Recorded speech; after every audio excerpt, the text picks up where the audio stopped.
미가서 2장 12절부터 3장 12절까지는 미가가 활동했던 시대가 곳이 어디라고 했습니까? 남유다죠. 남유다에 있는 정치 지도자, 제사장, 그 다음에 재판관들, 이 세 부류의 사람들을 잘못됐다고 왕궁, 법정, 예루살렘 성전, 그러니까 정치 지도자, 법정, 재판관, 그 다음에 성전이니까 어디입니까? 제사장. 이 세 그룹에 대해서 미가가 지적한 내용입니다.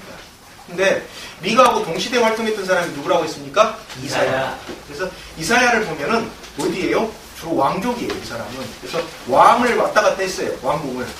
아무나 왕궁 왔다 갔다 할 수 없잖아요. 그래서 이사야는 왕족하고 왕하고 좀 어떤 신분이 있었을 거라고 생각하는데, 이사야가 만났던 왕이 누굽니까? 아하스도 있었고 히스기야도 있어요. 근데 아하스는 좀 말을 안 듣는 왕이에요. 하나님 말씀은. 히스기야는 순종하고.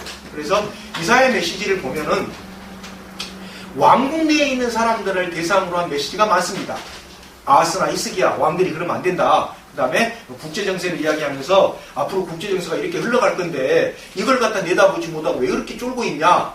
그 국제정세가 이집트라든지 주변의 나라 보고 들으라고 그런 이야기 한 게 아니에요. 바로 이스라엘 사람들한테, 특히 이스라엘 정치 지도자들한테 앞으로 국제정세 이렇게 흘러가게 너희들이 그렇게 하면 안 된다라고 권면했던 내용입니다. 근데 미가서 몇 번 하면서 말씀드렸습니다만 한 50년을 사역했는데 평민이에요. 평민이다 보니까 어떤 부분이 있습니까? 위협을 당해요. 어떤 위협을? 메시지를 선포했다가 누구한테 어디서 어떻게 될지 몰라요. 그래서 미가서에 보면 그런 흔적이 많이 나옵니다. 3장 8절 같은 경우도 그런 거거든요. 영과 능력과 정의감과 용기. 이게 히브리어의 독특한 표현법인데 이게 뭡니까? 히브리어에 엔드라는 표현이 있어요. 영어로 엔드인데 히브리어는 와라고 합니다. 왜라고 있기도 하고 바브라는 게 되는데 이렇게 돼서 이게 능력, 그 다음에 정의감, 용기가 동격입니다. 같은 뜻이에요. 우리말은 서로 다른 단어인데 같은 뜻이에요. 이게 이런 표현법이 어디가 나오냐면은 갈라디아서 5장 22절에 보면은 바울이 뭐라고 이야기하냐면 성령님의 여러 가지 열매를 이야기하면서 성령님의 열매는 단수로 이야기해요. 그러면서 육체의 정욕을 이야기할 때는 뭐 개역개정 성경에는 육체의 소욕이라고 표현되어 있습니다만 육체의 정욕을 이야기할 때는 복수로 이야기해요. 그러니까 성령님의 열매는 여러 가지만 단수예요. 그러니까 똑같다 이거예요. 차원이 다르지가 않고 하나 단수니까.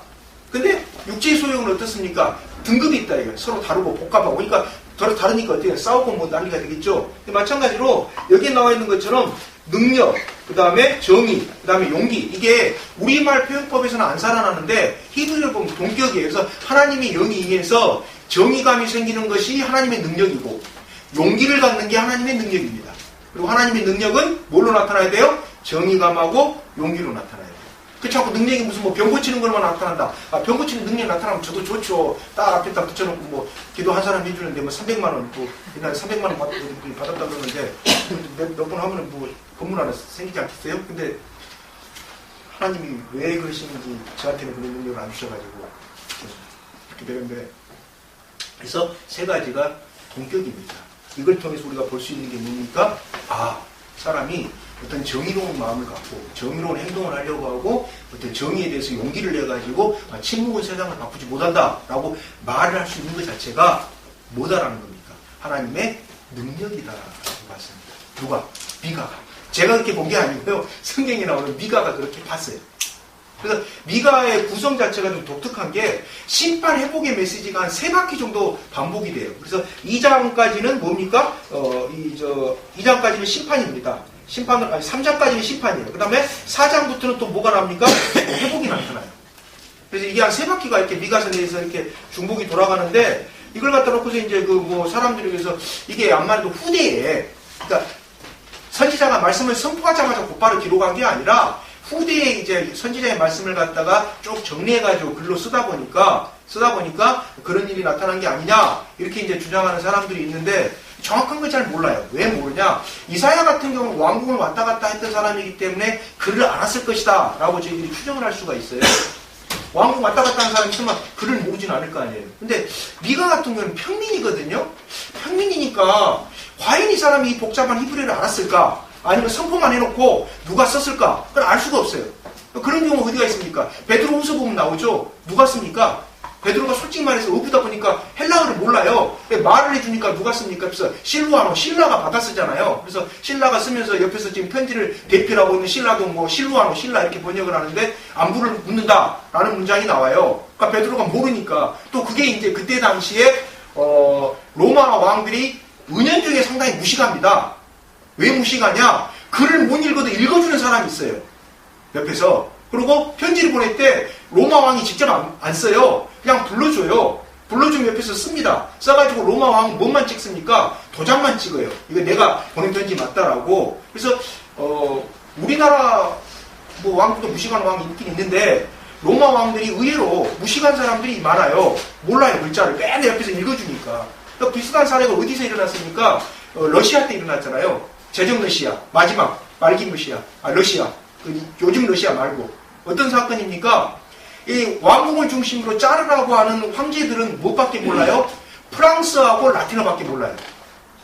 왜? 고급 언어니까. 우리가 천민처럼 이렇게 수준 낮은 언어를 쓸 수 없다. 그래서 그때 당시 유럽에서 라틴어가 가장 고급 언어였고 두 번째가 영어나 독일어가 아니라 프랑스어입니다. 근데 문제는 생겼어요. 뭐가 생겼습니까? 러시아 밑에 있는 농민들은 무엇밖에 몰라요? 러시아 말밖에 몰라요. 그래서 황실하고 이렇게 그러니까 볼셰비키 혁명이 일어나가지고 이렇게 뒤집어지기 전에, 레닌에서 뒤집어지기 전에, 그런 의사소통이 안 돼요. 황실 요쪽하고 이거는, 우리가 품격이 있어야 된다 해가지고, 러시아어를 아예 무시하고, 라틴어나 프랑스어만 알고 있는데, 자기가 다스리는 백성들은 뭐예요? 러시아밖에 몰라요. 의사소통이 됩니까? 전혀 안 되거든요. 안 돼서, 그런 문제가 뭐, 예전에만 있었던 게 아니고, 근자에도, 근자라는 게 한 100년 전이죠? 있었는데, 이때도 마찬가지입니다. 그럼 우리가, 미가가 아모스서 같은 경우는 아모스가 쓴 게 맞아요. 분명히 자기가 이제 언제 썼다라고 하는데, 미가서 같은 경우는 지금 뭐 받은 말씀이라고 하는데, 본인이 썼다라고, 저도 이제 본인이 썼을 것이라고 생각을 하는데, 반론을 제기하는 사람들이 있어요. 야, 평민인데, 모르죠. 근데 평민인데 또 지역 유지가 됐을 수도 있고, 이 사람이, 그러면 썼을 수도 있고 한데, 그러다 보니까 이런 어떤 사이클들이 나타나게끔 구성이 되어 있지 않냐, 이렇게 이제 봅니다. 그거 이제 보면 2장 12절하고 13절 다음에 이제 3장으로 가서 이제 계속 진행이 되는데, 여기서 이제 2장 12절하고 13절에서 나오는 사건이 언제적 일이냐라고 봤을 때, 주전 701년, 아시리아 왕 사네립이 남유다를 쫙 점령해 와가지고, 어디입니까? 한 46개 성을 다 점령하고 예루살렘만 남겨놨을 때, 그때 일어난 일이 아니냐라고 생각을 이제 많은 사람들이 이렇게 추정을 합니다. 추정을 하는데 12절 보면 뭐라고 되어 있습니까? 너희의 땅이 다시 백성으로 가득 찰 것이다. 라고 이제 이렇게 돌아올 것이다. 라고 이야기를 하잖아요. 그래서 때가 되면 하나님께서 포로 잡혔던 이스라엘을, 남유다 사람들을 돌이킬 것이다. 라는 뜻으로 이해를 해요. 왜 그렇게 이해를 하냐? 13절에 나오는 길을 여는 자가 누구냐라는 것 때문에 그렇습니다. 이 길을 여는 자가 특징이 뭡니까? 다른 나라의 성문을 깨버리고요. 자기 하나님의 백성을 구하기 위해서. 또 누굽니까? 왕이고, 그 다음에 출애굽 때처럼 백성들 앞에서 이끌어 가시는 분이고, 또 누굽니까? 선두차자가 돼가지고 그냥 이끌고 사람들을 인도해 나가시는 분이기 때문에 이 2장 13절에 나오는 사람이 메시아에 대한 언급이다라고 유태인 납치들이 많이 그렇게 생각을 해요. 근데 기독교 신학에서도 메시아일 수밖에 없다라고 주장을 하는 게, 무슨 한 사람이 영웅도 아니고 만화 영화 나오는 슈퍼 영웅도 아니고 다른 나라에 가서 선물을 박살을 내가지고 이스라엘 사람들을 데리고 온다. 이건 메시아 아니고는 할 수 없는 일인데다가 여기 나오는 것처럼 뭡니까? 왕이 돼서 앞장서서 나가고 길을 열어버리고 이러니까 이건 메시아에 대한 언급이다. 이렇게 이제 생각을 합니다. 자, 아까 말씀드렸던 심판 회복의 구조가 이제 두 번째로 시작되는 게 3장, 1, 2장으로 끝나고, 그 다음에 3장에서 심판 나오고, 4, 5장에서도 뭡니까? 회복이 나오고, 이제 이렇게 되는데, 여기 장면을 쭉 보면은 무슨 의미가 나옵니까? 미가한테 압박이 들어왔어요. 이 흐름의 내용을 보면은 어떤 압박이 들어옵니까? 야, 이해하지 마! 라고 압박이 들어오는 거예요. 누구한테? 거짓 선지자들한테. 왜? 거짓 선지자 입장에서는 미가가 이야기하는 말 자체가 자기들 밥벌이가 줄어드는 거잖아요. 이게 장면 나옵니다. 어딥니까? 1절 보세요. 여행 자는 사람들이 입에 먹을 걸 물려주면 평화를 외치고, 입에 먹을 거는 뭡니까? 한마디로 뇌물. 뇌물 주면 좋은 이야기하고, 뇌물 안 주면 전쟁 안 나온다고 외치고, 이러고 있다, 이거. 그 다음에 3장 1절, 야곱의 우두머리들아. 누구를 이야기합니까? 정치 지도자들이 아니라 히브리 표현법인데 법정에 있었던 사람들을 이야기하는 겁니다. 그러니까 법정에 있는 사람들이 거짓으로 판결을 해줘요. 거짓으로 판결을 해가지고 어떻게 됩니까? 뇌물 주면은 뇌물 준 사람한테 유리하게 판결을 내려주고 뇌물 안 준 사람한테 불리하게 판결을 내려주고 그러니까 법정에 있는 판자들하고 그 다음에 재판관들하고 그 다음에 누굽니까? 예언자들하고 그 다음에 정치 지도자들하고 짝짝꿍이 돼가지고 누구를 탈취하는 겁니까? 착취하는 겁니까? 가난하고 돈 없는 일반 평민들. 그래서 이사야하고 동시대에 살았던 사람입니다만 많이 이제 달라요. 이 당하고 있는 모습들을 봐라. 이게 어떤 거냐? 이 사람들이 이렇게 당하고 있는데 이걸 갖다 놓고서 니들이 그렇게 잘났다고 하느냐라고 이제 미가가 지적을 하는 겁니다. 그럼 왜 여기서 이렇게 미가가 3장 1절에서 법정을 지적을 했을까요? 한 사회가 참지 못하다라고 그 결정 내리는 그 기준이 되는 게 여러 가지가 있습니다만 그 중에 하나가 뭡니까? 바로 법정의 청결도입니다. 제가 주장한 게 아니고요. 성경에 나온 내용입니다. 판사가 예를 들어서 죄인은 나올 수밖에 없어요. 죄를 짓는 사람을. 근데 판사가 그것을 갖다가 하나님께 내가 판결할 수 있는 권한을 물려받은 것이다. 위임받은 것이다. 라고 생각을 해서 어떻게 정당하게 판결을 내려주면 그나마 그 사회는 뭐가 있습니까? 희망이 있어요. 소망이 있어요. 그런데 그게 없어요. 판결이 흔들려버려요. 정권에 따라서, 입김에 따라서. 그래버리면 그 사회는 어떻게 됩니까? 희망이 없어요. 그래서 3장 첫 구절에서 뭐라고 이야기한 겁니까? 미가가 야곱의 우두머리들아, 재판장들아 라고 이야기를 한 겁니다. 근데 3장에 보면 왕은 이야기가 안 나와요. 그러니까 왕이 이때 당시 왕이 몰랐던지 아니면 왕까지 건드렸다가 자기 목숨이 위태로우니까 말을 못했는지 이건 알 수는 없지만 상황이 그래요. 그래서 재판장에 대해서 바르게 재판하라면서 요구하는 게 뭡니까? 바로 정의에 관심을 가져라 이거예요. 정의의 법을 알아야 돼요. 그러면 이 사람들이 과연 정의의 법을 몰랐기 때문에 이렇게 재판을 왜곡시킨 것일까요? 아니죠. 알고 있는데 그대로 행동 안 한다 이거예요. 이스라엘 사회에서의 히브리어에서 안다라는 단어는 우리말하고 다릅니다. 이스라엘 사회에서 안다라는 것은 아는 대로 행동하는 것을 안다라고 합니다. 야다라는 단어를 쓰는데 안다라는 것은 아는 대로 행동하는 거예요. 그러니까 내가 지적으로만 알고 행동하지 않는 것은 히브리어의 단어의 의감으로 보면 아는 게 아니에요.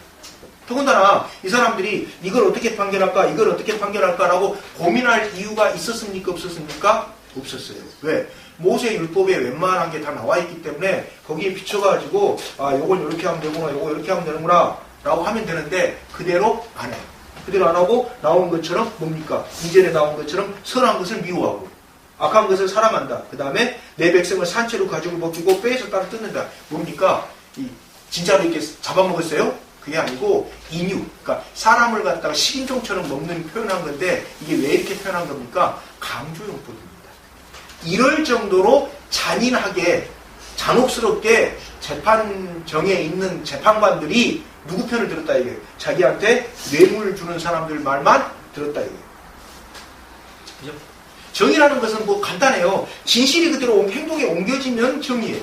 반대로 불의는 뭡니까? 거짓이 행동으로 옮겨지면 불의예요. 그러면 재판관들은 할 일이 그냥 말 그대로예요. 그냥 공평하고 정의롭게 그냥 하면 되는 건데 전혀 이게 관심 없고 자기 이 꼴에만 관심이 있어요. 또 어떤 부분이 있습니까? 남유다 지도자들한테 하나님이 요구하신 게 있어요. 뭡니까? 이 백성들을 좀 제대로 이끌어가라. 이 양들을. 그런데 이 양들을 갖다 남유다 지도자들이 어떻게 하고 있어요? 잡아먹고 있어요. 한번 생각해보세요. 내가 주인이 양 주인이 어떤 목동한테 양처라고 좀 맡겨놨더니만 잘 관리하는 게 아니라 양을 갖다가 어때요? 잡아먹고 있어요. 목동이. 그럼 어떻게 됩니까? 그래 정말 끝나야 돼요. 끝나야 돼요. 지금 그 상황이에요. 그래서 미가가 뭘 이야기하냐? 심판날 너희들을 가만히 두지 않을 것이다. 누가? 하나님이 이렇게 이야기를 합니다. 우리가 그냥 심판을 추상적으로 생각해가지고 뭐 죽으면 다 끝나 어디가 있겠지. 그렇게 이제 주장하는 사람들이 있습니다.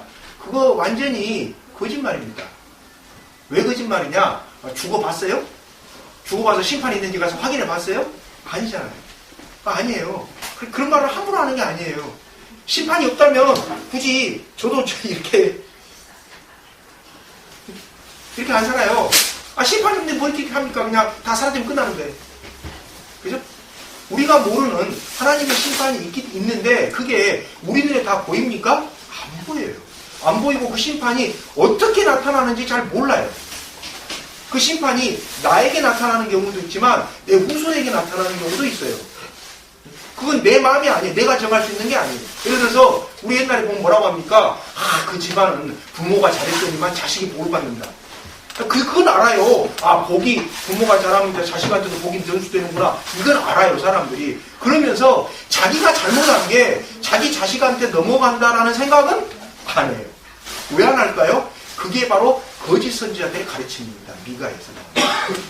미가와 이때 중동에 있었던 근동에 있었던 남유다에 있었던 거짓 선지자의 차이점은 딱 하나였습니다. 미가서를 보면은 미가는 뭘 선포했습니까? 심판과 회복 관계들을 다 이야기했어요. 근데 이 미가에 있었던 선지자들은 거짓 선지자들은 뭔 이야기만 했습니까? 회복만 이야기했어요. 어떤 회복? 예루살렘에 하나님의 성전이 있는 한 예루살렘이 멸망당하지 않는다. 오늘날 거짓 선지자들은 뭔 이야기만 합니까? 또 심판만 이야기해요.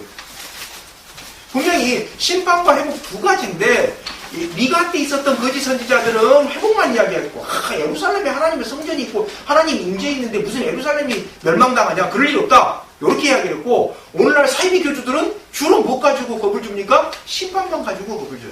근데 성경은 뭔 이야기를 해요? 미가는 두 가지를 다 이야기해요. 심판과 회복. 심판도 있고 회복도 있다 이거예요. 그래서 미가가 이게 다른 사람들하고 다른 거짓 선지자들하고 어떻게 됩니까? 구별되는 겁니다.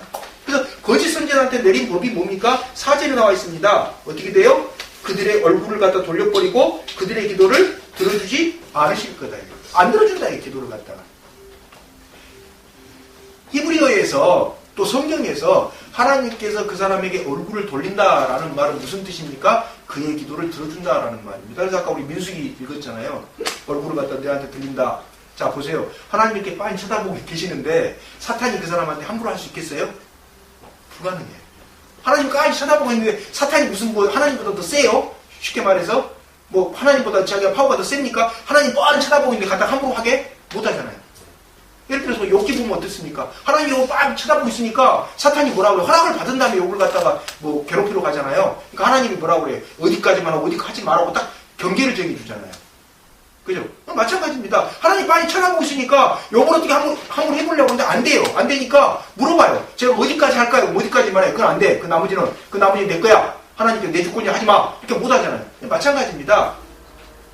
하나님께서 쳐다보고 계시는 한 사탄이 그를 함부로 할 수 없는데 4절에 나오는 것처럼 기도를 갖다가 어떻게 해요? 안 들어줘 버렸어요. 그러면 이제 어떻게 됩니까? 한마디로 끝나는 겁니다. 기도를 안 들어주시는데 뭐가 돼요? 돈 가지고 된다. 그러면 신앙인이 아니죠. 신앙인은 돈을 무시하는 게 아니라 돈의 유력도 알아요. 알지만 돈보다 더 큰 유력이 있다는 걸 아는 사람이 신앙입니다. 가끔 가다 보면은 어떤 분들은 돈 그 별거 아니야. 그 용가리 통뼈 같은 그 거짓말 하지 마라 그래서 그 만용이지 신앙의 용기가 아닙니다. 돈이 무서워요. 돈이 파워가 있어요. 알아요. 그게 신앙인이에요. 그런데 그걸 넘어서는 새로운 그걸 조절할 수 있는 힘이 있다라는 걸 아는 게 신앙인이지 돈 별거 아니다. 그건 만용이지 신앙의 용기가 아니에요. 알 것을 정확히 알아야 돼요. 돈이라는 것이 엄청난 파워를 가지고 있습니다. 근데 중요한 것은 거기서 끝나요. 돈이 엄청난 파워니까 돈만 벌어야 되겠다. 이건 이제 뭡니까? 비신앙인이고 신앙인이 아니고 돈이 파워 있는 건 아는데 돈을 넘어서서는 어떤 절대적인 파워가 있다. 그 흐름이 돈을 때때로 뒤집어 엎어버린다. 때때로가 아니라 하나님이 정하신 때가 되면 뒤집어 엎어가지고 이번에 완전히 급전직하게 해가지고 수갑 차고 간 회장 있지 않습니까? 그렇게 돼요. 저기 봐라. 저 돈의 유력이라는 게 저기 한순간에 무너지는구나. 하나님이 벌 주려고 생각하면 하루아침에 그냥 전락시켜버리는 거거든요. 완전히 그냥 몰아버리잖아요. 그죠? 자, 그런구나. 이걸 아는 사람이 신앙인이지, 그걸 갖다 대놓고 무턱대고 돈 별거, 이건 성경에서 이야기하는 신앙의 모습하고 전혀 상관이 없습니다. 그래서 하나님이 등을 돌려버렸다. 고개를 돌려버리겠다. 안 들어주겠다.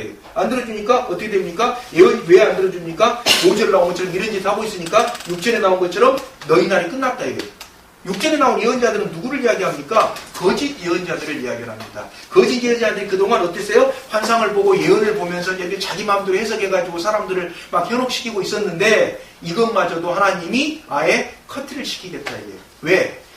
귀신이 준 거 아닙니까? 거짓 선지자 예언과 환상은. 근데 귀신도 누구 손바닥 안에 있어요? 하나님 손바닥 안에 있으니까 하나님께서 그것까지 완전히 엉터리 거짓 성격까지 완전히 그냥 어떻게 돼요? 쫙 그냥 못하게끔 막아버리겠다 이런 뜻이에요. 그럼 이제 거짓 선지자 더 이상 할 수 있습니까? 없습니까? 없어요. 이 중동에서는 점술이 상당히 점성술이 유행했었습니다. 그러니까 점성술, 별 보고 점치는 것도 있고 점치는 방법이 있는데 또 간을 짐승을 잡아갖고 간 모양을 보고 점치는 방법도 있고요. 또 활을 흔들거나 내리쳐보는 것도 있고 드라빙이라고 해서 조그만 이렇게 나무 우상이 있었습니다. 조각상이. 요거에 딱 물어보는 방법도 있고 별의별 방법이 다 있었어요. 그러니까 6절에 보면은 이걸 성경에서 금지했는데 이 예언자들이 이걸 주변에서 날아와서 갖고 와가지고 쓰고 있었다라는 걸 추정을 할 수 있는 겁니다. 이걸 현대판으로 보면 뭡니까? 목사가 교회에다가 산당 하나 차려놓고 십자가 해놓고 앞에서 점치고 있는 거하고 똑같아요. 그 장면이 지금 3장 6절입니다. 그래서 그 모든 걸 갖다가 다 어떻게 돼요? 금지시키겠다라는 겁니다. 근데 우리가 주의해야 됩니다. 뭘 주의해야 되냐? 점치는 목사들이 의외로 굉장히 많아요. 근데 그건 거짓말입니다. 왜 거짓말이냐? 하나님은 인간한테 100% 다 안 보여줘요. 그걸 어떻게 아십니까? 저한테 물어보면 제가 딱히 지금 이 순간에는 가만히 다가오시는 분들이기 때문에 제가 말하기가 좀 껄끄럽습니다서 나중에 기회가 되면 말씀드리겠습니다만 하나님이 인간에게 성경에 나와 있습니다만 100% 안 가르쳐 줍니다. 그리고 어제 하나님께 쌓았던 의는 어제 의지 그걸 가지고 오늘 어제 얘가 잘했으니까 오늘 요거 잘못한 거 봐줄게 이렇게 헤아리신 적이 하나님이 없습니다. 많은 목사들이 실수를 하는 게 내가 어제까지 이런 일을 했는데 오늘 이 일 한 거 하나쯤에 하나님께 용서해 줄게. 그것은 성경에 없는 거짓말입니다. 그게 한편이에요. 그게 산당 차려놓고 십자가도 놓고 점치는 사람하고 다른 바가 뭐가 있습니까? 똑같은 거죠. 그죠? 미가서에서 전체적으로 지금 이야기하는 게 뭐냐면 회개의 능력입니다. 이렇게 외쳤는데도 회개를 합니까? 안 합니까? 안 해요. 그래서 3장 7절에 뭐라고 나와 있습니까? 선견자라고 합니다. 선지자가 아니라 선견자예요.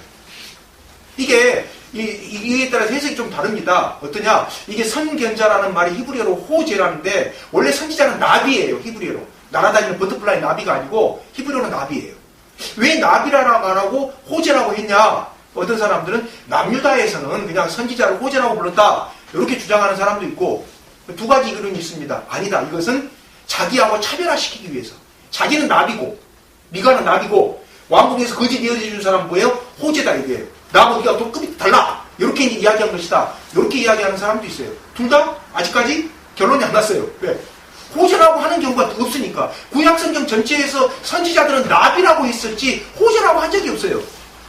그래서 저도 이제 호제라고 타로 이야기한 것 자체가 나하고 좀 다르다라고 이제 이야기한 게 아닌가라는 쪽에 이제 저도 그쪽에 약간 좀 기울어져 있는 사람인데 이 사람들에게 선견자들한테 부끄러움을 당하고 어떻게 됩니까? 얼굴을 들지 못할 것이라고 나와 있잖아요. 7절에 얼굴을 들지 못할 것이라는 건 뭡니까? 바로 수치를 당한다라는 말인데 위수염을 갖다 이렇게 가린다라는 말입니다. 위에 수염을. 이스라엘 사회는 수염을 기르게 돼 있어요. 수염 모양도 어떻게 기르라고 율법에가 정해져 있어요. 그래서 수염을 가리는 행위 자체는 어떻습니까? 부끄러움과 수치의 상징이에요. 그러니까 거짓 예언하다가 하나님이 거짓 예언까지 못하게끔 완전히 그냥 말 그대로 잡신기를 갖다 다 막아버리니까 그때부터 이제 부끄러워갖고 할 말이 없으니까 이렇게 이제 가리고 다니는 히브리어 표현으로 그렇게 된다라는 말입니다. 그래서 아모스서에 나왔던 누굽니까? 거짓 선지자. 아모스에 나왔던 아마샤 같은 그런 행동들을 이 사람들이 하고 있다고 딱이에요. 그래서 이들에게 나타난 가장 큰 벌이 4절에 끝부분에 나와 있는 것처럼 그들의 기도를 들어주시지 않는 거예요. 그럼 7절까지 그냥 거짓 선지자에 대한 비판, 또 뭡니까? 거짓 선지자들에 대한 뭡니까? 징벌 막 이런 게 나와 있잖아요. 그 다음에 이제 어떻게 됩니까? 8절부터 누구 이야기예요? 자기 이야기를 시작합니다. 자기 이야기 뭐예요? 자기는 이걸 가지고 있다 이거예요. 너희들이 이걸 가지고 있는데 나는 뭡니까? 이걸 가지고 있다 이거예요. 이걸 가지고 있어서 뭡니까? 능력, 정의, 용기. 아까 말씀드렸던 것처럼 다 그걸 가지고 있다라고 이야기를 합니다. 근데 여기서 나오는 능력과 용기라는 단어가 우리는 그냥 능력과 용기라고 번역이 되어 있습니다만 히브리어로 보면 언제 쓰는 말이냐면 전쟁터에서 썼던 말입니다. 그래서 아까 제가 말씀드렸던 것처럼 왜 전쟁터에서 주로 썼던 말을 갖다가 썼을까? 추정을 해보니까 미가가 상당히 압박을 받았다. 신분적으로. 평민이니까. 누구한테? 제사장들한테. 누구한테? 재판관한테. 누구한테? 정치 지도자들한테. 까불지 마. 이딴 거 조용해. 이렇게 받았지 않을까라고 추정을 할 수 있는 부분이 8절입니다. 이 단어 자체가 히브리어로 보면 뭐기 때문에요? 전쟁에서 쓰는 단어이기 때문에. 그래서 이제 그럼에도 불구하고, 미가가 담대하게 외치어가지고 이 기록이 오늘날까지 나와 있습니다만, 여기서 보면 이제 뭡니까? 미가가 했던 메시지의 본질, 뭐예요? 죄에 흠뻑 빠져 있으면서도 자기가 죄인이라는 것을 알지 못하면 안 된다. 아무리 경제적 변형이 다가온다 하더라도 내 스스로 죄인이라는 것을 인정하고서 경제적 번영을 받아들여야지, 내 스스로가 죄인이라는 걸 인정하지 못한 상태에서 경제적 번영을 받아들이면 어떻게 됩니까? 바로 인간이 경제의 함몰이 돼가지고 돈의 노예가 되거든요. 하나님은 인간을 창조하셨어요. 그리고 인간이 뭘 만들었습니까? 돈을 만들었어요. 그럼 순서가 인간 먼저, 그 다음에 돈, 이렇게 가야 되잖아요. 근데 세상에는 어떻게 됩니까? 반대인 경우가 많잖아요. 지금 미가가 그걸 지적한 겁니다. 2600년쯤 전에 남유다의 모습이 오늘날 우리들의 모습하고 어때요? 그렇게 다를 바가 없어요. 비슷비슷해요. 거기도 돈, 여기도 돈. 거기도 신정국가랑 좀 다를 줄 알았더만 역시 마찬가지. 그래서 이제 9절부터 이제 13절 쭉 보면 12절에 뭐라고 나와 있습니까? 너희 때문에 시온이 완전히 바깥을 뒤집어 엎어지고 이렇게 된다 나오잖아요. 그죠? 9절부터 쭉 나옵니다. 어떻게 됩니까? 정의를 미워하고 올바른 것을 모두 그리스도에 가르지 않느라 나의 말을 들으라. 너희는 백성을 죽이고 그 위에 시온을 세우고 죄악으로 틀을 닦고서 그 위에 예루살렘을 태웠다. 예루살렘은 어떤 도시예요? 하나님이 임재하는 곳입니다. 그러니까 남유다 당시, 미가가 활동할 당시에 예루살렘을 갖다 보면서 이곳에 하나님이 임재하십니다 라고 이야기하는 것은 뭐가 돼버려요? 이런 10절의 상황이 되면은 뭐가 됩니까? 바로 신성모독이 돼요. 어떻게 이 땅에 이런 곳에 하나님이 임재하다고 말할 수 있어요? 이런 상황을 지금 예루살렘이 이런 사람이 되도록 어떻게 돼요? 만들어놨다는 겁니다. 또 예루살렘에 뭐가 있었습니까? 성전이 있었어요. 그러면 이스라엘 성전의 특징이 뭐예요? 성전에서 뭘 잡습니까? 소하고 양, 비둘기를 잡습니다.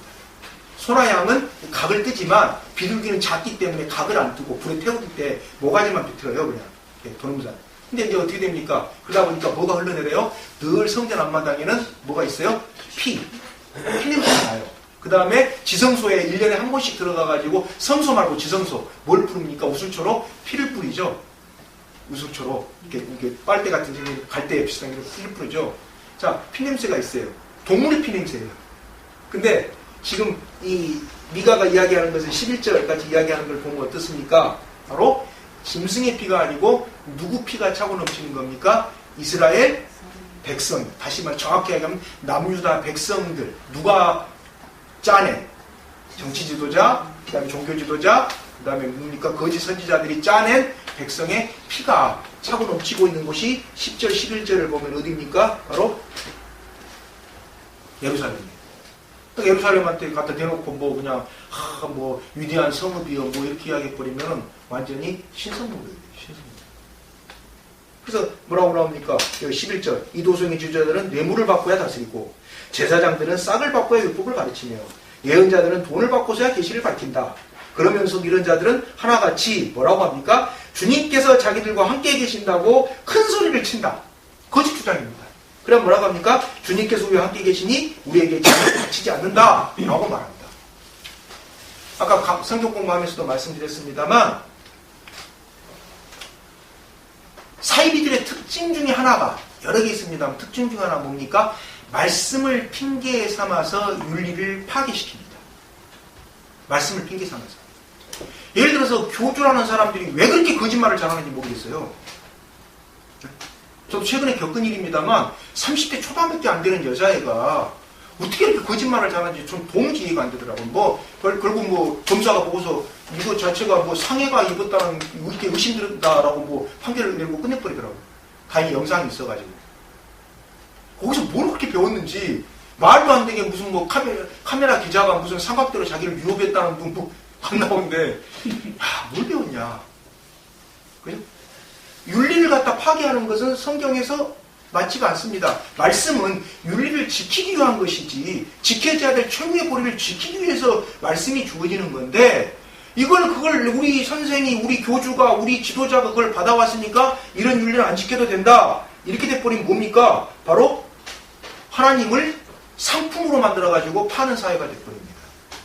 지금 11절 보세요. 어떤 사회입니까? 하나님이 상품이에요. 11절 딱 보면은 주님께서는 함께 계신다. 안 망한다. 하나님이 상품이에요. 살아라. 이렇게 되는 겁니다. 그럼 이런 사회는 어떤 사회예요? 돈 가진 사람들한테는, 권력 가진 사람들한테는 살기 좋을지만 모르겠지만 어떻습니까? 다른 여러 사람들이 같이 살아가기에는 힘든 사회. 그래서 미가가 이야기하는 것은 같이 살아가기 힘든 사회를 만들지 말라는 거예요. 같이 살아갈 수 있는 사회를 만들자. 이게 미가의 특징입니다. 미가서 전체적으로. 다행히 한 가지 희망을 볼 수 있는 게 미가서를 어디서 인용하냐면 예레미야서에 인용을 합니다. 예레미야를 갖다가 벌을 주려고 하니까 뭐라고 이야기하냐? 그건 예레미야가 이야기했던 게 아니고 이미 미가가 이야기했던 거다. 장로들이 딱 이야기하고 그러니까 예레미야가 이야기했던 거 이미 모레셋 사람 미가가 이야기했던 거니까 그걸 예레미야가 대신한 거니까 미가 벌 주면 안 된다라고 변호를 할 때 이제 미가의 사역을 갖다가 이야기를 합니다. 예레미야 26장에 나오는데 그러니까 그걸 듣고서 이제 어떻게 합니까? 예레미야를 갖다 죽이려고 했던 왕이 살짝 이제 마음 바꿔요. 그게 예레미야가 했던 말이 아니고 앞선 세대에 미가가 했었구나. 그렇다가 나중에 이제 또 마음 또 바꿔갖고 예레미야를 갖다 이집트 가는데 끌고 내려가고 뭐하고 그래서 이집트 히브리 전승에 의하면 이집트에 끌려가가지고 예레미야가 생매장을 당했다라는 말이 있는데 기록은 안 나와요. 결국 끌고 내려가거든요. 예레미야를 갖다가. 그래서 이렇게 쭉 이야기를 하는 겁니다. 그러면서 미가는 뭔 말이냐 아까 말씀드렸던 것처럼 더불어 살아가기 좋은 세상을 만들어야지 특정한 몇 사람들만 살아가기 좋은 세상을 만들지 말자. 이게 미가서 안에 숨겨져 있는 담겨져 있는 내용 중에 하나예요. 그리고 미가가 있어 경악했던 게 뭡니까? 바로 부패한 사람들의 뻔뻔함이에요. 11절 나오잖아요. 주님께서 우리와 함께 계시니 우리에게 제약이 닥치지 않는다. 그죠? 내가 어제까지 대단한 일을 했기 때문에 요것쯤이야 괜찮다. 다윗도 여러 명 여자 건드렸는데 이런 망발이 어디가 있습니까? 안 맞는 말이거든요. 어제까지는 어제까지고 오늘은 오는 건데 죄 짓는 사람도 뻔뻔해요. 그걸 갖다가 지금 미가가 지적합니다. 어떻게 죄를 지어놓고 뭐라고 이야기해요? 그렇게 뻔뻔할 수가 있냐 이게. 그 다음에 이제 12절에 나온 것처럼 너희 때문이니까 누굽니까? 예루살렘을 건설하자고 백성들을 재촉했던 사람들이 결국 예루살렘을 멸망시키는 짓거리를 하고 있더라. 물론 이 사람들한테 물어보면은 뭐라고 합니까? 핑계도 있죠. 어떤 핑계입니까? 아니 46개 성읍이 다 없어졌고 예루살렘 땅 하나 남아있는데 지금 아시리아는 곧 올 것 같고 바빌로니아도 막 신흥 강도로 세워지고 하는데 우리가 국방 튼튼히 하고 이러려면은 백성들한테 세금 좀 많이 거둘 수밖에 없지 않습니까? 라고 나름대로 변명을 늘려놨겠죠. 근데 미가가 본 것은 뭡니까? 그 변명을 미가는 인정하지 않습니다. 왜 인정하지 않습니까? 그건 변명일 뿐이다. 왜? 하나님의 말씀이라는 것은 그걸 모르고서 주어진 게 아니고 그걸 넘어서기 위해서 주어지는 게 하나님의 말씀인데 그 넘어서기 위해서 주어진 하나님의 말씀을 더 불가능한 그게 아니다 라고 뒤집어 엎어버리면 뭐가 됩니까? 자기가 하나님이에요. 그치? 이번 주에 좀 힘든 일이 좀 있었어요. 어떤 힘든 일이냐? 법정 소송이냐? 그런 게 아니고 이렇게 근데를 검색을 하다 보니까 최근에 그냥 목사들 비리가 막 쫙 나오는 거예요. 가만히 보고 있는데 아니 내가 이 사람들하고 똑같이 목사로 이렇게 이름이 불려야 되냐 이 생각을 딱 하니까 자괴감이 드는 거예요. 내가 왜 목사로 살아야 되지? 나가면 똑같이 목사라고 하면 뭐 목사 뭐 이래서 뭔가 할때만 그 짓을 하고 있다 이거예요. 그죠? 그래 내가 이 사람들하고 같이 또 동급으로 취급당하면서 내가 뭐나 또 이 목사를 해야 되나 이렇게 기도를 하고 있으니까 혼자 생각을 하고 있었는데 답이 왔어요. 어디가 왔냐? 시편 23편이 답을 왔어요. 나중에 제가 기회가 되면은 시편 23편을 한번 여러분한테 강의를 해드리려고 하는데 시편 23편 한번 보실래요?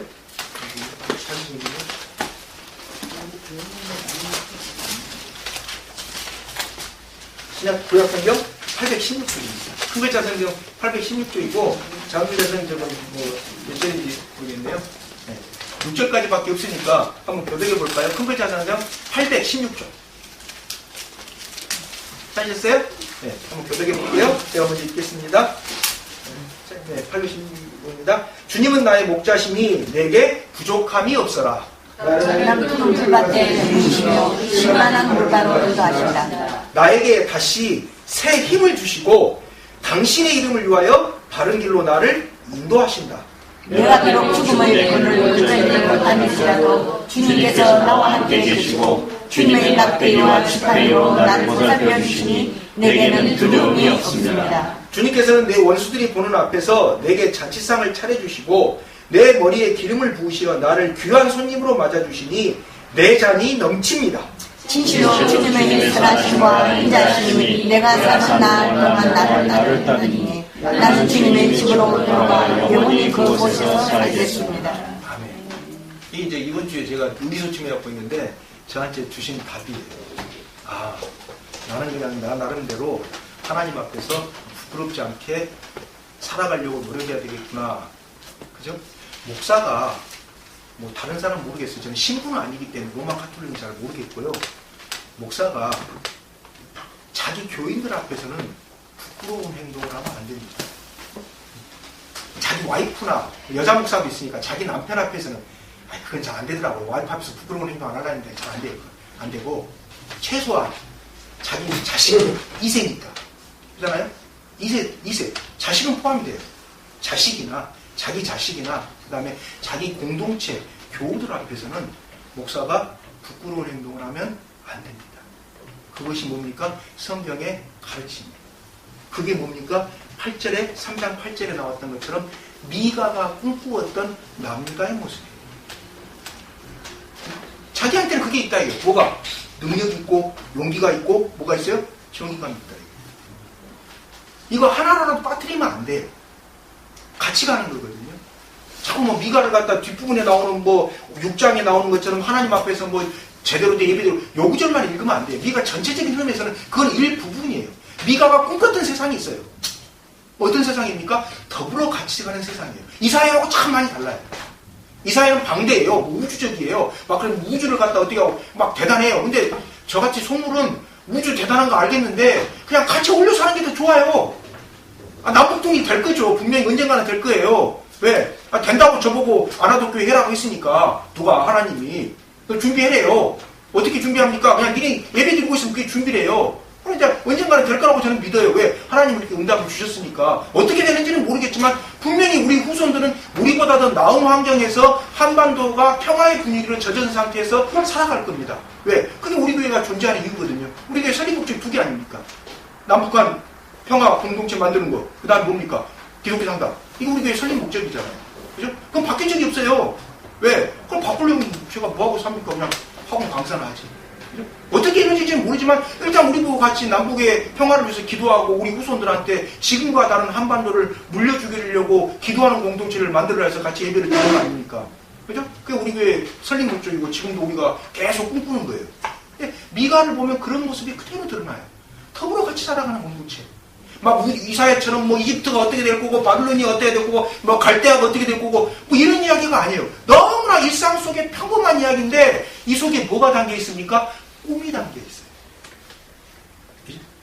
이 꿈, 3장 8절에 나오는 이 꿈. 우리가 하나님 앞에서 또 마음을 정한 것은 우리에게 주신 꿈입니다. 누가 주신 겁니까? 하나님이 주신 꿈이에요. 그죠? 그걸 우리가 놓쳐버리면 안 돼요. 그걸 놓쳐버리면 굳이 우리가 모여서 예배를 드릴 필요도 없고, 그죠? 굳이 우리가 모여가지고 같이 남북 간의 평화를 위해서 기도할 필요도 없어요. 우리 말고 뭐 남북 간 평화를 위해서 기도하는 사람이 한두 명입니까? 많아요. 우리만 하는 거 아니에요. 근데 우리도 하라 그랬어요. 그와 하나님. 그래서 같이 하는 거거든요. 그러면 그건 하나님께서 우리에게 주신 꿈인데 그 꿈이 우리를 통해서 이루어질 수 있는 게 있고 다른 사람을 통해서 이루어지는 게 있는데 우리가 중요한 것은 미가서를 보면서 꼭 기억하셔야 될 게 뭐냐면 우리에게 주신 공동체에 대한 꿈을 놓치지 말자예요. 미가는 그걸 봤던 사람이거든요. 이런 면에서 이사야하고 진짜 대비가 돼요. 진짜. 예전에는 잘 몰랐어요. 저도 그냥 이사야는 보니까 방대하고 막 빵빵 터지거든요. 막 우주가 뭐가 만들었고 뭐 새로운 땅을 만들고 뭐 포로들이 돌아오고 막 대단해요. 이사야를 보면은. 그죠? 뭐 세일을 행하고 하나님이 엄청납니다. 이사야. 뭐 바빌론이 왕 같은 거 그냥 깡그리 그냥 한순간에 멸망 시켜버리고 뭐 이사야 보세요. 43년 뭐 바빌론이 계명성 떨어졌다 뭐 박살나거든요. 그러니까 한동안은 저는 그게 너무 좋더라고요. 막 그냥 붕붕 뜨고 무슨 뭐 게임하는 거 하늘 날아다니고 이러니까 미가서를 딱 보는데 너무 현실적이에요. 이태원이가. 근데 그 속에 꿈이 있더라는 거예요. 그래서 오늘 말씀 접속의 부제가 뭡니까? 예루살렘의 부패한 지도자들은 제목이고 부제가 뭡니까? 미가의 꿈입니다. 미가의 꿈이라는 건 뭐예요? 미가의 꿈을 어떻게 하자요? 우리도 가짜예요. 가져야지 4절에 나온 것처럼 기도를 안 들어주시면 그럼 끝나는 거거든요. 하나님 고개 돌려보는 거 끝나는 거예요.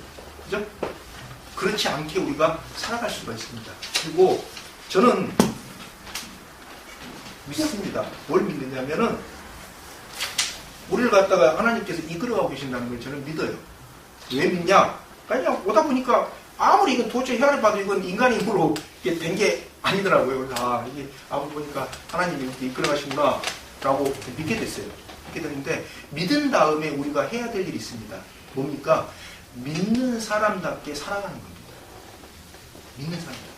엊그저께도 어떤 몇 가지만 하고 끝내겠습니다. 오늘 좀 말씀 좀 드리겠는데 제 고등학교 동창 하나가 이제 이야기를 한 30몇 년 만에 고등학교 할 때는 맨날 잠만 자고 막 그냥 도시락 2시간만 일하면 까먹고 맨날 그랬던 애인데 뭐 체격 조건이 좋으니까 어떻게 일단 어디 전문대를 갔다가 거기서 일을 저지라고 때려치고 다시 공사를 갔어요. 재수해가지고. 근데 체격 조건이 좋으니까 파이로트가 돼가지고 뭐 대한항공이 지금 다니더라고요. 중력으로 예편해가지고. 근데 그 친구가 무슨 이야기를 하면서 자기는 무신론자다 이거예요. 그래서 제가 딱 한마디만 했어요. 무신론자답게 살아가. 그 친구가 50 몇 살인데 저하고 동갑이니까 6년 전이니까 뭐 지금 내가 카톡으로 뭐 이렇게 뭐 전도한다고 전도가 되겠습니까? 딱 한마디만 했어요. 무신론자답게 살아라. 그러니까 무신론자답게 사는 게 뭐니에요? 그래서 무신론자는 인간을 최고 가치로 놓는 거 아니냐. 인간을 최고 가치로 놓고 살아라. 너 투하면 돈으로 인간을 가치, 돈을 갖다 우선하지 않냐, 인간보다. 그건 잘못된 것이다. 무신론자답게 살아라. 진짜 인간을 최고의 가치로 놓고. 근데 진짜 무신론자다운 무신론자 있습니까 없습니까? 제가 지금까지 만나본 나는 한 사람도 없고 전부 다 돈이 우상인데 거짓말로 무신론자라고 하지 무신론자 한 명도 만나본 적이 없어요. 돈이 우상이에요. 무신론자는 신이 없다라고 보기 때문에 인간이 최고 가치를 자제해야 돼요. 그죠? 무신론적인 종교 어디입니까? 불교는 무신론자입니다. 무신론이에요. 그럼 불교가 과연 인간을 최우선 가치로 놓습니까? 모르겠어요. 그럼 불교에서 알아서 할 문제고. 그죠? 무신론자랑 무신론자 못 만나봤어요. 전부 다 돈신론자. 네, 돈신론자. 정확히 히브리어로, 성경으로 보면 우슈같이 내서 뭡니까? 만몬주의자입니다. 만몬이라고 헬라어로 나오거든요. 돈, 만몬. 우리 좀, 이 시간이 아니라, 알아두면. 만몬을 숭배하는 사람들이지, 무신론자당 무신론자 한 명도 못 만났어요. 지금까지 제가 슈이 넘도록. 딱 그러거든요. 거짓말이다. 이게 무신론자냐? 만몬 숭배하는 사람이 무신론자 아니다, 이게. 그죠? 그 다음에, 우리의 정치는 뭡니까? 유신론자가 아닙니다. 위일신론입니다. 우리 신이 한 분이라고 주장하는 사람이지 유신론 다신론이에요. 뭐 이상한 대전에 있는 어떤 사이비 있다는 성부, 성자, 성령이 따로 세 분이 있대요. 삼신론이에요, 삼신론. 그래? 삼신론이에요. 성부가 있고 성자가 따로 있고 분체 네. 말도 안 되는 이야기인데 삼신론이에요, 삼신론. 그래서 우리는 뭡니까? 유신론자가 아니고 정확한 표현을 하자면 우리는 위일신론자입니다. 신이 한 분이다. 그래서 위일신론을 통해서 신 한 분인 그분을 통해서 꿈꾸는 세상을 갖다 기대하고 사는 사람들이 바로 누굽니까? 우리입니다. 그래서 오늘 말씀 접속 부제 뭐예요? 미가의 꿈. 미가의 꿈이 뭐예요? 바로 우리의 꿈입니다. 미가가 꿈꾸던 세상이 누가 꿈꾸는 세상이라고요? 아라도 공동체가 꿈꾸는 세상입니다. 아, 왜 이걸 혼자 못 꿉니까? 이 꿈 혼자 꾸다가 사람 말라 죽어요. 힘들어요, 이거. 같이 꾸야지. 이 꿈 혼자 해보세요. 힘들어요. 저처럼 막 20대 때 막 뭐 이게 정이다라고 막 그냥 수업도 안 들어가고 막 땡땡이 치고 막 철이탄 마시면서 했다가 한 50대 하고 아이고 내가 잘못했네. 그때 공부나 좀 더 할 걸. 이렇게 후회를 해요. 이 공동체의 꿈은 혼자 이룰 수 있는 꿈이 아닙니다. 더불어 같이 가는 사회. 그래서 그런 면에서 미가가 저는 다시 읽힙니다. 기도하겠습니다.